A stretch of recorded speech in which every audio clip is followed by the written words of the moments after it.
think he can dance is back on the road.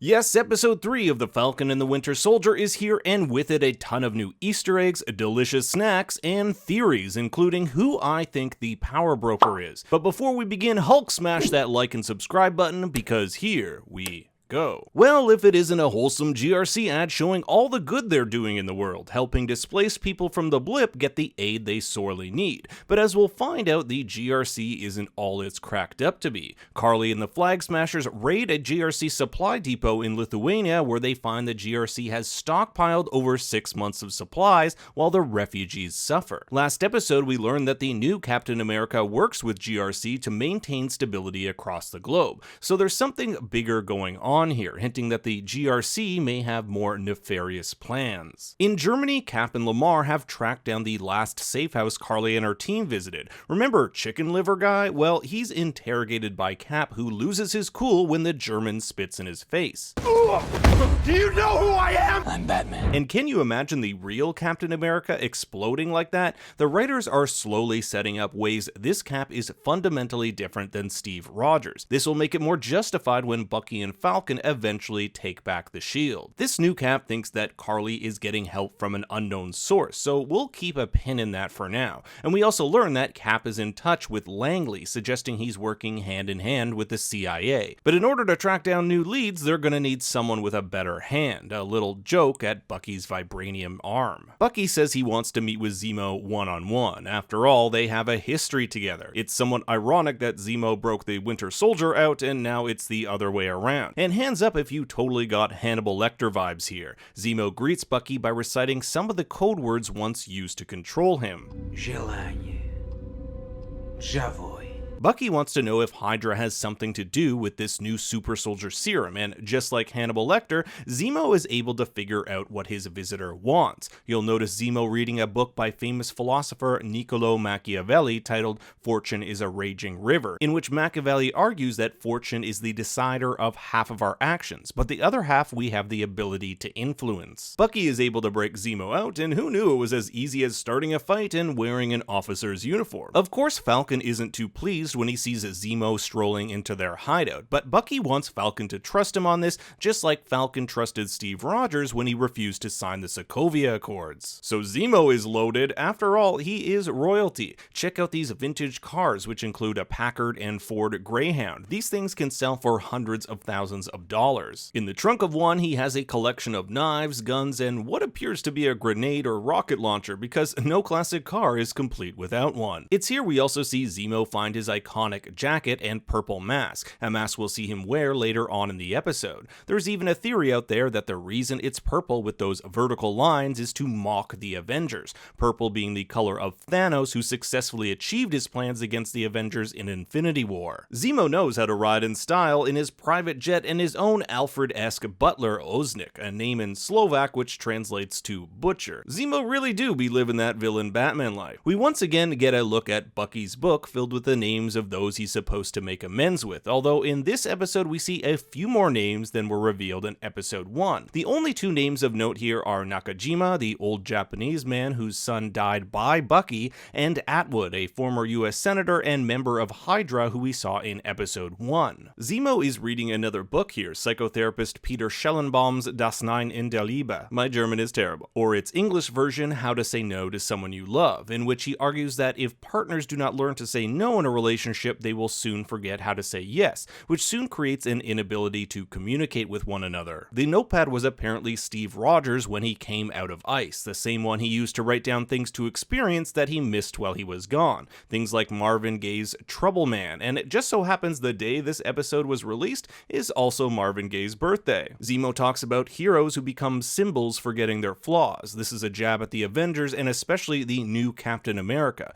He even uses the line, "Then cities fly, referring to Sokovia literally levitating in Age of Ultron. They are on their way to Madripoor, a fictitious city in Southeast Asia founded by pirates, which is split between the wealthy high town and crime-ridden low town. Sam even makes reference to it like Skull Island, Kong's fictitious home island, and if you haven't seen my Godzilla vs. Kong videos, you should totally do that. Shameless self-plug. In a GRC camp in Latvia, Carly says goodbye to a dying woman who we'll come to know as Donya Modani. She was the woman who took Carly and others after being displaced in Madripoor when the blip occurred. She says she's sorry to Donya, and we're not sure if that's because she couldn't do anything to help her or for what she's about to do. Carly will later blow up a GRC supply depot with people inside it, something that really catches Dovich off guard. She didn't have to kill those people, but she did because she says, quote, "It's the only language they understand." Zemo leads Sam and Bucky to the Brass Monkey, a bar in Lowtown where they hope to find Selby, a woman who might be able to lead them to the Power Broker. We even see a Power Broker is watching you graffiti here in the background. In order to pull this off, Bucky has to disguise himself as the Winter Soldier under Zemo's command, and Falcon a criminal known as Conrad Mack. After some delicious snake-innard shots, things don't go well for the team as they're attacked by some thugs before making enough noise to get the attention of Selby. Now, there are a bunch of people taking videos of this altercation with their phones. I wouldn't be surprised if news of the Winter Soldier coming back made headlines after this, putting Falcon and Bucky on the run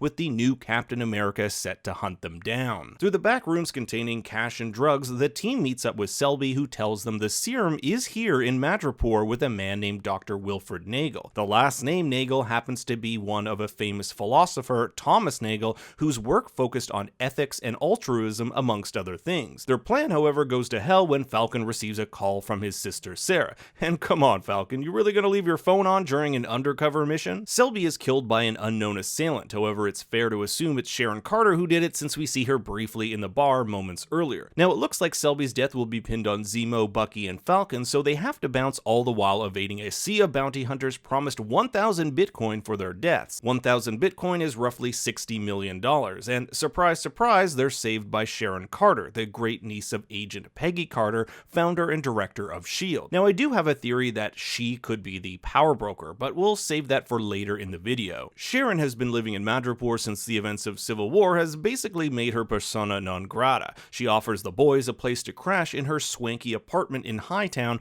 where it looks like she's made a living selling famous artwork like Monet's 1875 piece, Woman with a Parasol. Sharon and the team catch up. She's a bit bitter how Falcon never got in touch with her and how he gave up the shield, but Falcon needs her help, saying that he can get her name cleared in exchange for help getting Nagel. If they could get Bucky's name cleared, why not hers? During the party, we see more famous paintings like Van Gogh's self-portrait and Modigliani's portrait of a young woman from 1918, but the real art here is Zemo's dancing. Sharon has tracked down the location of Nagel to a secret shipping lab by the port. While she holds guard, the boys interrogate Nagel, who is picked up by the CIA to continue testing his work. He took blood from Isaiah Bradley, who we met last episode, and was able to isolate the compounds to create a super soldier serum. Now, he was working for the CIA, and who else do we know that's working with them? The new Cap, which fits into a theory that the new Cap will eventually take one of these serums. It was after Nagel returned from the blip that he was approached by the Power Broker to continue his work, where he managed to create 20 vials of the stuff which Carly Morgenthau eventually stole. Nagel even refers to Abraham Erskine, the creator of the original super soldier serum which helped transform Steve Rogers into Captain America. But before we can get any more info from Nagel, he's shot by Zemo with a gun he found under one of the lab desks, and the place is soon overrun by bounty hunters. There's a fun action scene where one hunter is pretty much speared to death by a pipe, and Zemo comes to save the day, now donning his purple mask, and is able to steal a pretty nice car from a shipping container so they can make their escape. Now, Sharon says she has to leave them. After all, she can't leave Madripoor for fear of getting caught.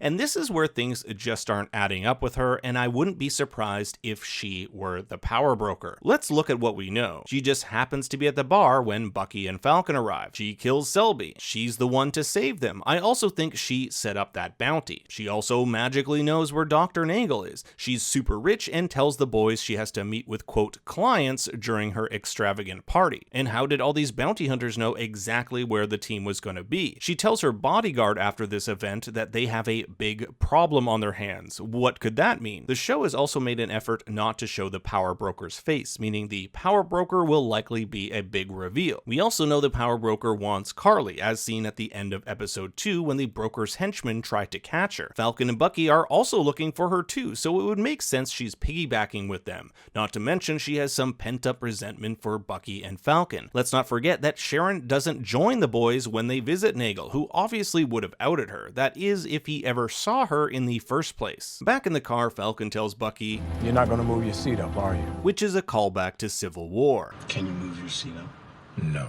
Meanwhile, in Lithuania, Dovich asks Carly if she's taken the time to mourn. In the promo material, we do see her attending a funeral, so this could be next episode. Carly wants to take the serum and give it to the kids in those camps to give them a chance. Carly also happens to know that Nagel was killed in Madripoor, and now that he's gone, the power broker will need Carly as she's the only one who has the serum. Back in Berlin, Cap and Lamar learn that Falcon and Bucky may have been involved in Zemo's escape, but they have no evidence. Wait till those videos come out. On the private jet, Zemo's made snacks. Bucky and Falcon talk about how many people had to be steamrolled in order to make Cap's shield. What was the cost of making Captain America? It's a metaphor for America itself, a country seen as a beacon of liberty and justice, but its history is filled with events like slavery. The boys arrive in Latvia, where we learn that the former Sokovia has been cannibalized by its neighbors, a macabre way of saying its neighbors took over its land. Zemo and Falcon are on their way to a memorial. We've seen this memorial in some of the promo footage, yet we don't have an answer yet as to why these two images look different. If you want to hear my theories on that, check out my episode 2 breakdown. Bucky says he's going to go for a walk. It's obvious he's sensed something or perhaps even has prior knowledge of this meeting. He follows these Kimoyo beads, advanced Wakandan technology made from vibranium we've seen used in Black Panther.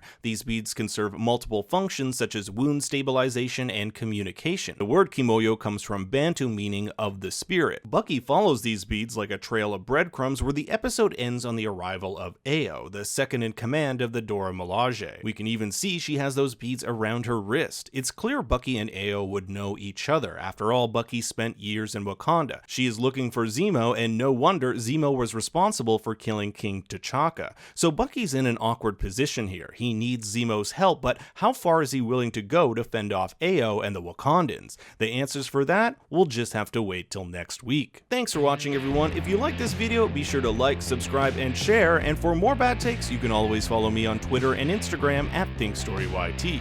Until next time, remember, Daddy loves you very much.